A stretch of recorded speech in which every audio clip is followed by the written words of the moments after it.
It's just got a structure which enables them to say more, or to say it in a more modern way, if you like, or a more unique way. Our endings are so varied as well. Most of our words end in different endings. It's just something which just English, not that it's constructed, other than it's an accidental fact that we are a mongrel language. We've mixed in bits from so many different sources that it enables us to be far more flexible. And it was just starting. Remember, Shakespeare is at the door of modern English. Middle English is just finishing, and modern English is just starting. And there are some 30,000 new words appearing in Shakespeare's plays. We don't necessarily think he coined them, but they're written down for the first time in his plays. So either they were current on the streets where he lived and that he was just writing in them, because the people of his time understood them, so he couldn't have been inventing them or inventing all of them.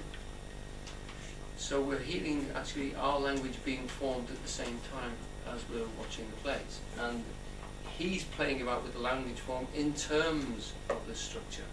And he's getting better at it. So his later plays, Macbeth, etc., King Lear, he's such a master of his own verse that he's conveying a tremendous amount of emotion and tension in a line by the way he's manipulating that rhythm. Okay?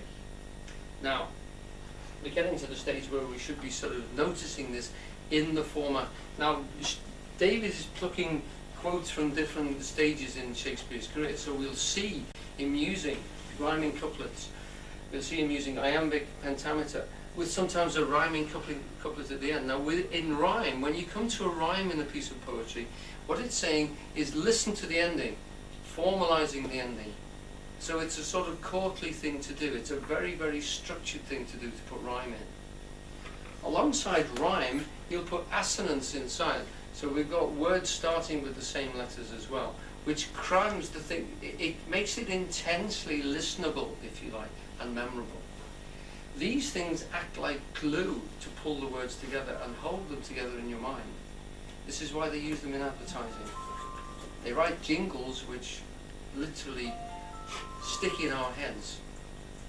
Pop songs in the same way. Write phrases which constantly capture repeated little bits of music that trap us into situations, which trap us into forms and make us actually listen and then hold that in our memory as well. So it's quite magical what he's playing with. Right. So, from that point, getting back to what I said at first, if you can volunteer to read a bit, please do. It means that you're participating at a very substantial level. You're actually rattling and vibrating your own innards with the words that this man wrote 400 years ago, and which are considered to be rather mighty functions of words. And so in that sense, your commitment is a little bit deeper. And while you're hearing them read, if you want to mouth them or whisper them alongside, please do. I mean, Shakespeare, particularly Hamlet, is considered to be the only sort of play in the world where people take the text along and sort of chant it with the actors. Actors are quite intimidated on taking up the role because there's several books in the audience where people are following the play, you know, little torches, and they're going along with it, which is somebody leaning over your shoulder. Right, so we're on page 17, The King, chapter 2.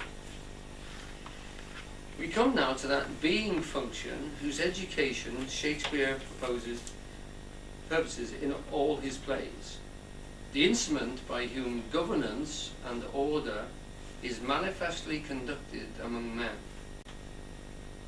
The bard leaves us in no doubt that beneath the intertissued robe of gold and pearl, the king of men is himself still a man in essence, able to govern men only because he knows and has governed what is in himself. Now remember, please, at this point you have to take the word men and man as being generic words for all of us. I don't think Shakespeare in any way is differentiating. Most of the writers of his time did, but I don't think he did. He couldn't have written such incredible heroines. And I mean, without a doubt, as you like it, Beatrix is actually the heroine. She's the most intelligent, refined, and sensitive person on the stage. Benedict comes close at times, but he's a clod. And he's proved to be a clod by the action of the play. Yes. Are you talking about Measure for Measure or As You Like It? As you like. Isn't As You Like It with Rosalind? Rather than Beatrix. Right, I'm not talking about that one, I'm talking about Much Ado. Sorry, excuse me. I get those two mixed up, but I certainly wasn't, yeah. Rosalind is clever in that sense, but I don't think she's as rounded as Beatrix. No, when you said As You Like It and Beatrix, I think put them together. That's right. Excuse me. Well interrupted, thank you. So, in that point, please take all of these words, these references to men and man as to the whole genus of human beings. Would anyone like to read this section to me? Please, Ron. The king is but a man as I am. The violet smells to him as it does to me. The element shows to him as it does to me. All his senses have human conditions. His ceremonies laid by, in his nakedness, he appears but a man. Good. All right. So Henry V, that paragon and paradigm of kings, says of himself, but who is man? According to the Christian tradition in which Shakespeare was raised, man is made in the image of his maker. Now, Henry V is, in that point, is speaking those words to his soldiers. He's put himself in disguise, and he's representing himself to them before the battle. So he's actually moving amongst them in disguise. So he can. It's a double-edged thing he's saying. Often Shakespeare puts us in the situation. Again, this is a Roman form from Roman and Greek playwriting. It is a particular. It's considered to be a metadramatic thing if the audience knows something that the people on the stage don't. It gives us a wonderful little glow inside, and we're waiting for the penny to drop on the stage. Now, if we know that Henry V is a king dressed in disguise, and he says to them, you know, the king is but a man as I am, we all know something that the soldiers don't know, and so we're in on the joke, so to speak, and it gives us this particular feeling, which is one of those things which the Greeks said, if you can get that in a play, it's great. You know, it really works wonders. It pulls the people in. They love it. They love it to know more than the actors on stage. They love to know what's going to happen next when the actor doesn't. Okay? So that's a little thing which Shakespeare's put in. It's a little toy that he's playing with the audience by apparently playing with the actors on stage. So we have that. And we also have that, we can hear that it's also Shakespeare describing what a king is. And in Henry V, he's putting forward the most perfect example of a king that he can possibly think of. Remember, he's brought him through Henry IV, part 1 and 2.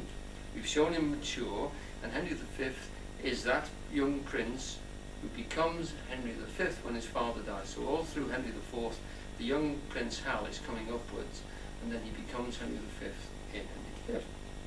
And he's put forward as Shakespeare is showing us how he develops to become a man. We see him doing these wild things, and we followed him with Falstaff through the stews of London, and here we have him becoming the complete king and going to pursue his cause in France. So when we're hearing this, we're hearing Shakespeare telling us about how that a king is just a man, as well as we have the king pretending to be a man amongst his soldiers on the battlefield before Agincourt. So Shakespeare's given us a frame. He does this all the time, and then another frame around it, and then another frame. So you can look at it this way, but at the same time it's also doing this, and then it's also doing this as well. So you have to hold all these things as happening in your head, and you realize you're being manipulated by a playwright, you know? Okay?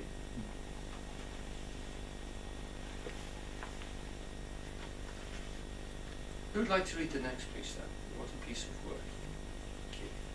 What a piece of work is a man, how noble in reason, how infinite in faculty, in form and moving, how express and admirable, in action, how like an angel, in apprehension, how like a god.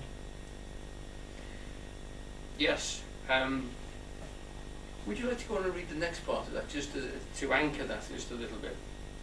What, from but Shakespeare or what is a man? What is a man? Because this is what we have here are two pieces from Hamlet.